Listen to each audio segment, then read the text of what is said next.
Hi, friends. Welcome back to With Great People, the podcast for high-performance teams. I'm Richard Kasparowski. Our special guest today is Lynn Langit. Lynn is a cloud and big data architect, and actually, I first met Lynn in her role, I first knew about Lynn in her role as the director and lead courseware developer for Teaching Kids Programming, or teachingkidsprogramming.org. To support this podcast, visit my website, kasparowski.com. Hi, Lynn. Thank you so much for joining me today. Hello. I'm glad to be here. Is there anything else you'd like to add on to that introduction? Yeah, in addition to production work as a cloud architect, I am a contract instructor for LinkedIn Learning, and I have about 25 active courses on cloud topics out there. Mm-hmm. How can people find this? I have an internet easy name, Langit like dang it, and Lynn Langit. If you can't find me, you're not looking. Right. Now, this is the podcast about teams, and I ask everybody the same question. It's a question I'm genuinely curious about. And I love to understand teams and what makes teams work, and not just teams, but the best teams that people have ever been on in their lives. So how about you? What's the best team that you have ever been a member of in your life? Well, the one that I'm working on now. All right. And you don't mean you and me recording this podcast? Well, the way that I work is I work deliverable at a time, contract at a time with various customers. Lately, I've been working in bioinformatics, been very busy because of COVID. A lot of the cancer genomic research that my company was supporting pivoted to COVID. And so it really just became more work over the past, year or so, and many different clients. And so I bring together virtual teams, and I've done this. I've been now in business for more than 10 years, Mm-hmm. and I have always worked this way. So it's not something, from the pandemic or anything. I always plucked out the, most capable person and said, let's get on whatever platform and let's collaborate. I very rarely worked in the same room. So Mm-hmm. what's different now? What is this team that you're on right now? So they're all dynamic. Okay. They all ebb and flow. I pay most of my subcontractors hourly. So I make it so I get enough for my deliverables that I can just basically call up when I need a specialist in A, B, or C. And then we might work for an hour. We might work for 2 hours. We might work for 4 hours, probably not any longer than that at a time. We might work every day for a week. We might work once. It's just completely flexible and dynamic in an extreme way. Okay. Now, let me make sure I totally get this. The team you're on now, do you mean literally the team you're on right now, or do you mean at any given moment, the team you're on at that moment? This is the way I have been working for 10 years. Okay. And in thinking about talking about teams, I've gone into companies where they have full-time employees and they're fantastic and all kinds of dynamics of great teams. I think that a lot of your programs covered those dynamics. When I was thinking about how I could sort of add to your repertoire, what I really didn't hear is this maybe bizarre way that I work, which is I almost think of it like the National Guard. We've had the National Guard called up so many times this year, and I live in Minneapolis, Minnesota, so I've really, seen the National Guard a lot. So National Guard, they have, regular jobs and regular life, but when there's an extreme need, the National Guard gets called up, and that's kind of like my team. It's like a special forces. Okay. So I know this person that does Terraform. I know this person that does Docker optimization. I know this person that does Amazon IAM policies. And I just know all these specialists. And when I need X, I'll go and get them. Mm-hmm. This is so fascinating. I don't even know how to follow up on this. The team I'm on at any given moment is the best team of my life. Well, so I was kind of thinking about this. I was like, how do I describe this? And I thought, we're on, because especially now with genomics, I mean, we are on the cutting edge. We're doing problems that at scale and complexity that if you Google it, there's no answer. We're on can't Google it problems, right? So the analogy is more from a different sort of industry, and this, I don't know how this will go, but this is what I was thinking. The oceans movies, Oceans 11, Oceans 8, we're doing a caper basically.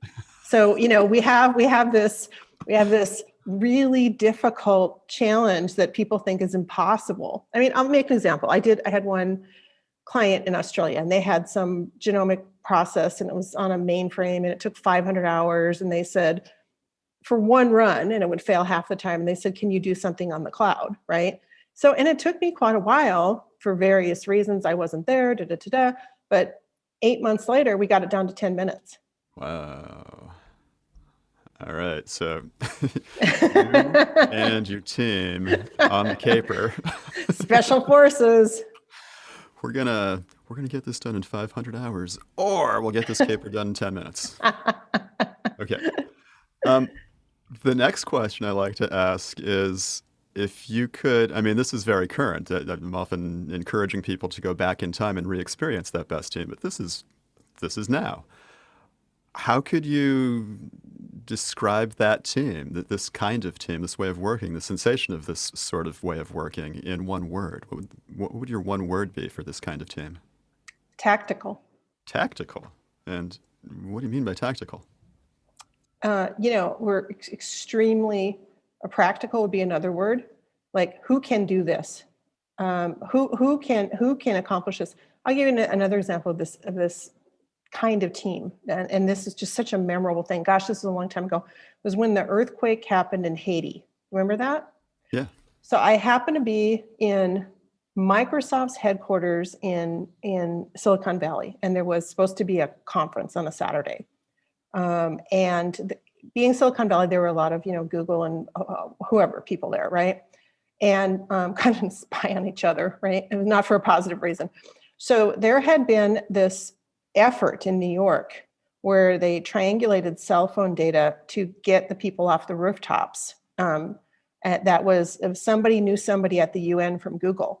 And they just started it, and they said, okay, we are saving people's lives. We have to go to bed. Can you people in California take over? And I mean, it was the most empowering 6 hours I've ever had. It was like, it's my dream of tech, because we had Microsoft people sitting next to Google people. We created a Creole translator and deployed it within 2 hours live on Google. It was like, why can't we always be like this? There were, men, there were women, there were people of color, there were people that, were, 60 years old, 20 years old. It was like, this is what tech should be. And, who can do this? Who can do this? It was like a war zone kind of, because we were saving people's lives, minutes mattered. And okay, I don't work at that intensity all the time. But it's that process that I try to replicate with people. Mm-hmm. And I love that question you asked. Why can't we be like this all the time? Yeah, it's perfect, because you experience that, and like, why can't we be like that all the time? Okay, this team of the moment, this tactical team, this dynamic team, this practical team. How do you know that it's a great team? I've asked you for the best team of your life. How do you know subjectively? What is it like? How do you know objectively? How do you measure? The Oceans movies, right? Okay, so that they call up and they go, they're doing some other job, or they're rich and they're on some island. They don't even need to work, whatever. And they're like, come on, Safe Cracker Joe, or, Crypto Sally, or whatever talent. Come on, come on, and they don't really even need to do it, but they do it because they like each other. They want to work together. They respect each other's skills. It's fun. It's fun doing the thing that you can't Google. Like when I call people, I'll call people after years. I had one just recently about some new project I was doing here, and I hadn't talked to him for 3 years. And I was like, I just think about working with you because you're awesome. And he's like, I do too. Let's do something. Let's work on a really cool problem. So, and I guess the reverse of that is if you don't have that feeling, then you just sort of let that person go do something else, Hmm. right? And I mean, I realize this is an extremely luxurious position to be in. I had many years where I had a corporate job and yet, blah, blah, blah. But why not imagine a future if you can, right? So I love this as all these sensations. You know it's a great team because you don't have to. And ultimately because it's fun and you want to work together. Hmm. Now, how about objectively? Are there any things that we could measure or somebody from the outside would notice? Yeah, we have to deliver working software that customer uses. Hmm. That's the bar. And that the customer uses is included. I cannot tell you how many times I have talked to whoever. And well, I did it with I won't say who, but a genomics customer. They had some la la la la la la. And I said, okay, what percentage of your researchers have put a file into a bucket in the cloud? Because they're not going to use your la la la la if their data's not up there. Oh, we don't know. That's a good question. They measured it. It was less than 15%. Uh-huh. It was like, you can't, if you build it, they will come. No, Right. that's not software. I mean, it says it on my Twitter, making things that people want to use. Yeah. And to do that, you have to talk to people. I mean, I think part of it is what your background is. One of the things when I, look for my SWAT teams, if you will, is people that, have had these kind of experiences. I always joke that the best training to make software is being a waitress because you learn who pays your tips. And there's just too many people in software that haven't had that experience. And so, I mean, they're just misguided, I think, more than Okay. anything. But again, I'm in this position where I am going to be able to work with people who understand who we're working for and what we're working for, which is so that our customers are just, we're solving real customer problems with technology. Right. And this is beautiful. This is really, really important. There's a lot of listeners of this podcast are into agile software development, and there's this line somewhere in the Agile Manifesto that says something like, "Working software is the primary measure of progress." Mm-hmm. But you've got it even better: working software that the customer uses. Yep. That's I ask that. I ask that when I go into new consulting all the time.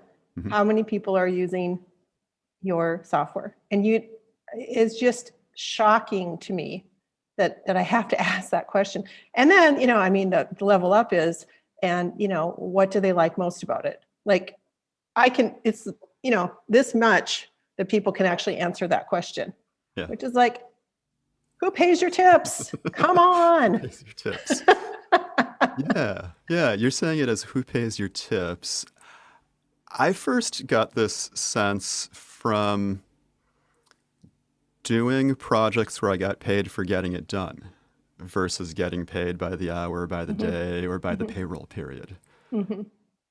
You get paid. I would get paid for getting it done, and that they were happy. They were so happy that they would give me the money, Mm-hmm. Mm-hmm. right? Which is like being a waitress, right? They're so Yep. happy that they'll give you the money, and it's different from it totally screwed up my brain. I can't work on a salary anymore, right? No. Because it's just a totally different style of motivation and getting paid. And I have worked on salaries with other people, and I would always try to get them to be in this mindset, like, we're not just here to show up and get paid. And it's not we get paid no matter what, whether we do good work or not do good work, or whether we get it done or not get it done. It's, what if we only got paid if we got it done and they were so happy they wanted to give us money for it, right? How would that change the way we work? And it's totally different.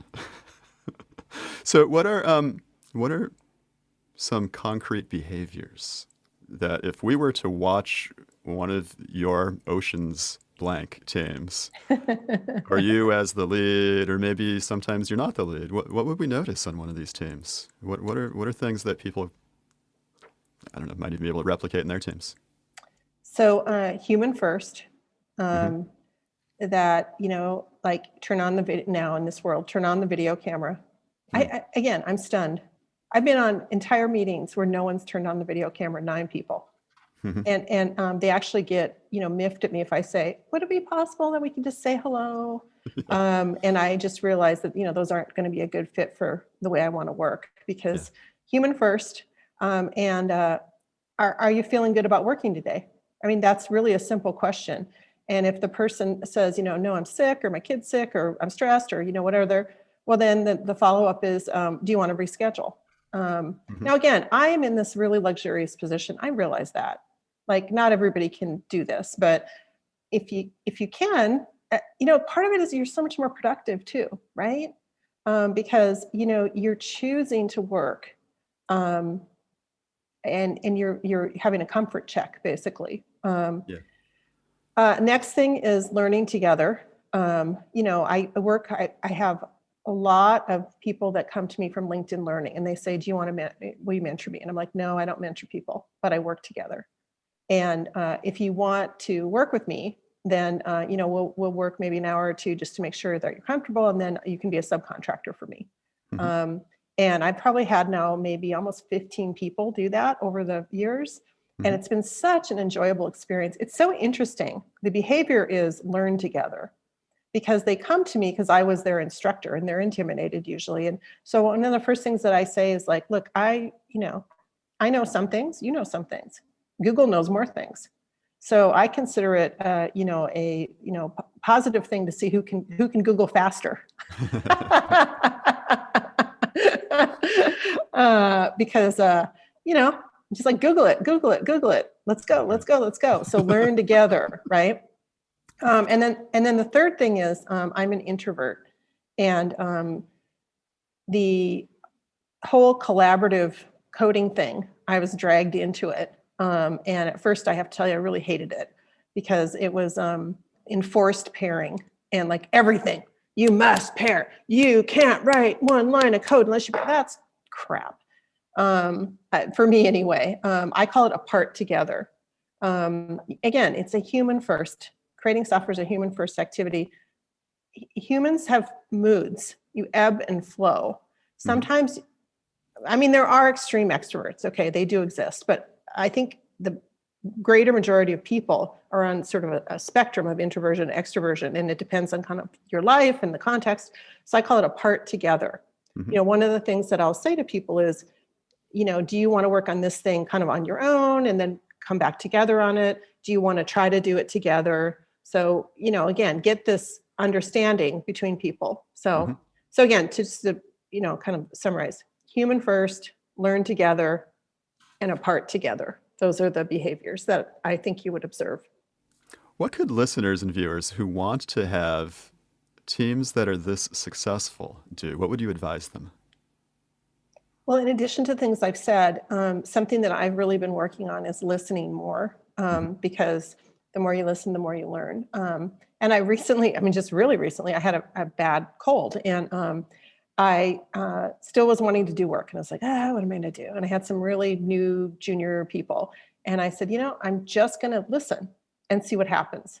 I'm going to just tell them, show me some project or something you've been working on, so that I can kind of understand more about them. And I thought, this is a little weird for me to pay them to do this, but I thought, well, it's going to improve our ability to work together. I did it as an experiment. Oh, it's good. I should have done that before, because, I was amazed at how much I learned about how people thought, junior people, if I listened to them for as little as 15 minutes straight without talking. Now Yeah. you have to, because they get nervous, right? So like, this is what we're going to do. Are you comfortable with this? Can you just show me a project? And, I'm just going to be quiet for 15 minutes. And that was about as much as we both could be comfortable with at first. Then we did 30 minutes. And the thing that was so cool about it is I really learned a lot more about what they were capable of. Because when you're in that senior junior position, it's so difficult to really understand what people are capable of because you're focusing on the problem. And then my whole consultancy is built around these principles: learn, build, teach. And it's a kind of a business thing. Like, I don't do any marketing, I don't do any advertising, but I teach. And so customers come to me because of things I've taught them. And they say, oh, you taught me this, so can you help me with my actual business problem? And so it's just been a strategy that's worked really well for me. So I try to, and plus I think it helps the industry because I'm a visible technical woman and all that kind of stuff. So I try to share that with my team members. And this new sort of technique of listening, what I'm doing is I'm teaching them to teach. Yeah. So that's kind of my latest insight. So I love it. I love it. Is there anything else you'd like to add? as difficult as it is when I have someone new, and I'm trying to figure out if they're going to be on my caper, it's actually best, and you have to get agreement, if you can just get to work first, even if it's just like 15 minutes to 30 minutes. Because it's just so much more informative to actually work with a person and then talk about it after, little mini retro. But to not just talk, I think we should just like dive in. But you have to, I think it's very important because it's unusual. And again, you want people to be comfortable. You have to just sort of ask, like, would this be possible? This is kind of set the structure. So that people can, and this is weird, but let's try it, kind of thing. So how can listeners contact you? If somebody wants to get in touch with you, how do they do it again? Well, they can, I'm just kidding around. They can just Google me, but I'm pretty active on Twitter. So Twitter is probably a pretty good way. I do, unfortunately, I can't have open everything because of being a woman in tech. So just start on Twitter and then we'll kind of go from there. LinkedIn also. LinkedIn is good. All right. Lynn Langit, thank you so much for being with us today. It's really been a lot of fun for me to reconnect. Thank you. You're welcome. Thanks for having me. And remember, to support this podcast, visit my website, kasperowski.com.